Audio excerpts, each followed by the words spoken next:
রাস্তার ধারে বিক্রি করা শরবত খাবেন না, কাটা ফল খাওয়াতেও বাড়ছে বিপদ।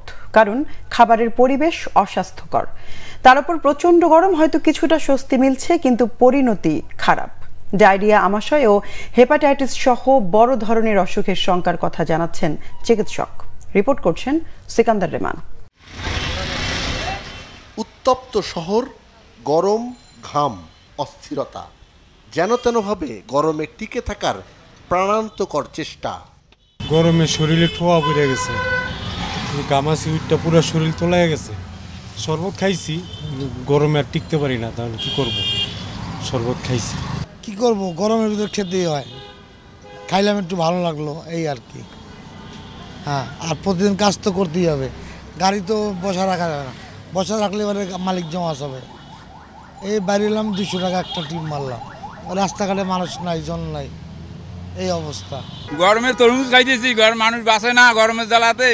কি করব, এখন সময় তো খারাপ, তরমুজ খাইতেছি।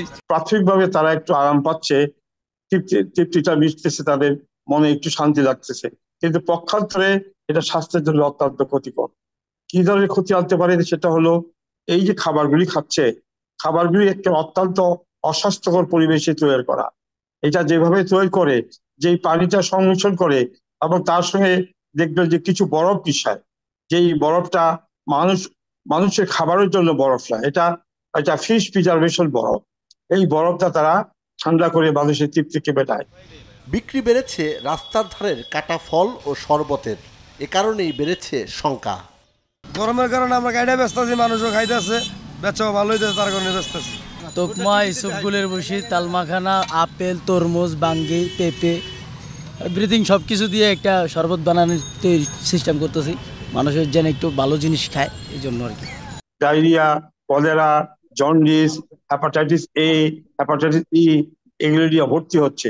এবং কিছু কিছু বাচ্চারা, তারা মানে পরপর এগুলি খেলে একটা কালারিং এজেন্ট তারা ইউজ করে, দেখবেন এটাকে করার জন্য, কালারটাকে সুন্দর করার জন্য, যাতে বাচ্চারা আগ্রহ প্রকাশ করে সেটাকে তাদের কেমিক্যাল খাওয়ার জন্য তাদের লিভার এবং কিডনিকে পক্ষান্তরে দুর্বল করে দেয়।